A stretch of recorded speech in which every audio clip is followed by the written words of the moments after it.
Un autocar pédagogique pour faire face au pire scénario. Imaginez, le bus fait quelques tonneaux, le conducteur a eu la tête à l'envers à plusieurs reprises et il doit savoir gérer la situation de crise et évacuer les passagers très rapidement. Cette formation a été dispensée à 24 conducteurs de l'entreprise Sotram à Sarreguemines. Un ensemble café, fast-food et bar à vin à Grosse-Blie. L'idée et le projet sont portés par 4 jeunes. Dans la partie café, on pourra boire et manger une pâtisserie ou une glace. En zone restauration, on trouvera tartines, quiches et salades. Et enfin, le bar à vin proposera des dégustations gourmandes en association avec un caviste du secteur. Maire et adjoint de Sarreguemines instaure les rencontres citoyennes. C'est un cycle d'échanges directs avec les habitants qui a débuté hier à Volperswiller. L'idée est de faire remonter les suggestions par voie directe, un exercice qui sera étendu à l'ensemble de la ville selon un calendrier très précis. Visite en Sarre du président de la République fédérale d'Allemagne, Frank-Walter Steinmeier, passe 2 jours en Sarre. Accompagné de son épouse, il a été accueilli par le nouveau ministre-président Tobias Hans et le nouveau président du Parlement, Stefan Toscani. En poste depuis presque un an, il effectue un tour de l'Allemagne en se rendant dans les 16 Länder du pays. Dans les rues de Saarbrück, il s'est offert un bain de foule. Marie-Josée et Sandrine sont les seules femmes chauffeurs de bus sur les 20 du réseau Cabus. Le métier a tendance à se féminiser. Ailleurs, chez Sotram par exemple, la politique de mixité est plus soutenue. 20% des chauffeurs sont des femmes. Sejan Djezar, première femme cariste chez Continental.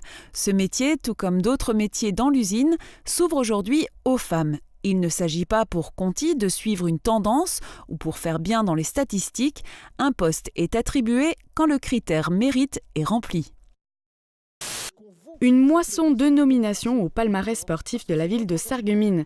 Comme chaque année, les gradins sont bondés de sportifs, parmi eux les meilleurs pour leur performance et les meilleurs pour leur mérite.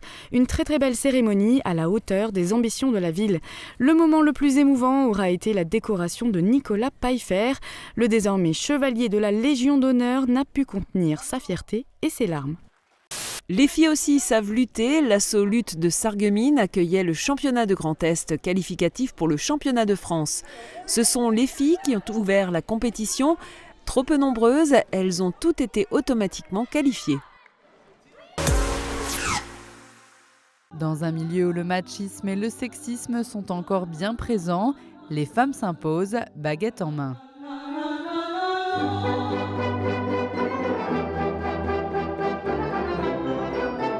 La génération en fait des chefs d'orchestre qui sont comme moi dans la trentaine, l'orchestre de Birmingham a été échapeauté maintenant par une femme chef d'orchestre. Donc oui, ça avance, lentement mais ça avance. Je rappelle que vous allez manier des outils qui sont coupants, d'accord? Donc faites bien attention, soyez précautionneuses. Le do-it-yourself est une tendance qui se confirme depuis maintenant plusieurs années. Pour son côté économique d'une part, mais également pour avoir la satisfaction d'un objet réalisé par soi-même. Le bricolage n'appartient plus aux hommes et pour répondre à la demande des femmes, les magasins se sont adaptés. À travers ces portraits, qui seront exposés dans le cadre du festival Migration, transparaissent des parcours de vie, des migrations parfois douloureuses que confient ces émigrés d'hier et d'aujourd'hui. Là-bas. Ouais. Donc la famille de son mari est toujours dans un camp de réfugiés au Kurdistan après l'explosion de leur maison en Irak. Ces témoignages intimes légenderont les photos de ces Rossellois d'adoption pour mieux nous aider à comprendre leur trajectoire. Engagez-vous et indignez-vous. Moi, je suis veuve depuis 4 ans et j'ai découvert que je payais beaucoup d'impôts et que je n'avais plus cette demi-part.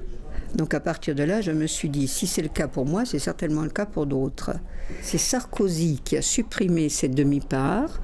Malheureusement, c'est arrivé pendant le mandat de François Hollande, le temps que la machine se mette en route. François Hollande l'a fait passer à la trappe. Et maintenant, tout le monde fait passer ça à la trappe. On a complètement oublié. Les prix augmentent et les pensions et les salaires ils diminuent. Ça, il faut vous prendre...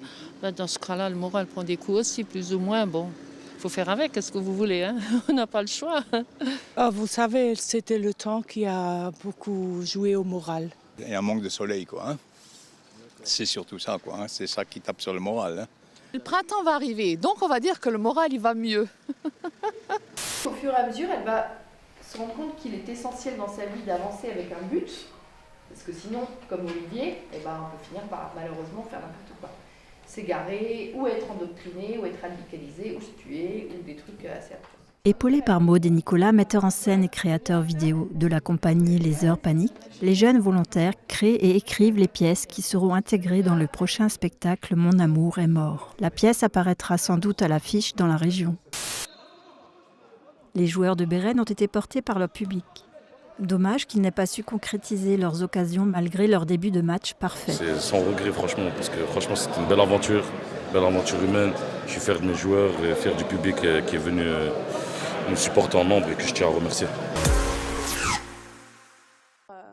Elle s'appelle, et vous la connaissez, sous le prénom de Marie.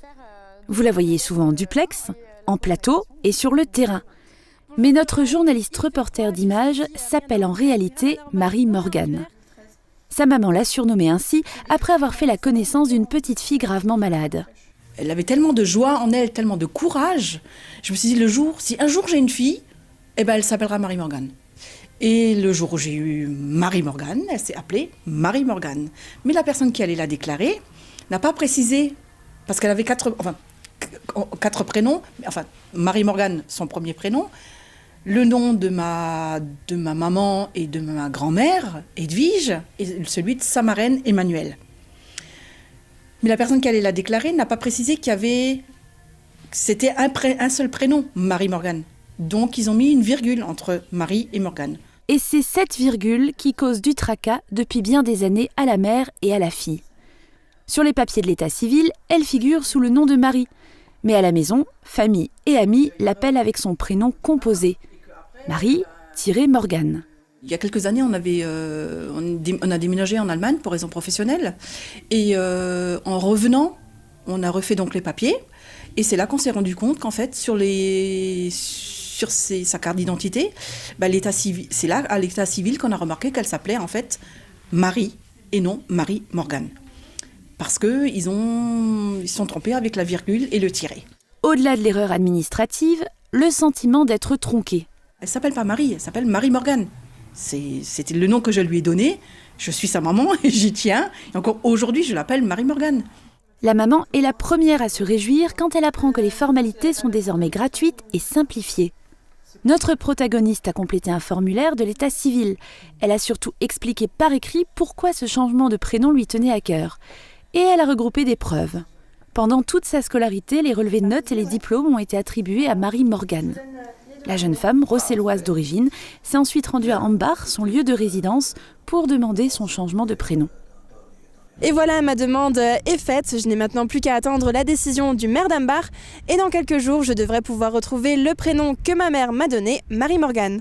Si vous aussi, vous êtes dans une situation similaire à la mienne, c'est très simple. Rendez-vous dans la mairie de la commune où vous résidez, demandez un dossier de changement de prénom.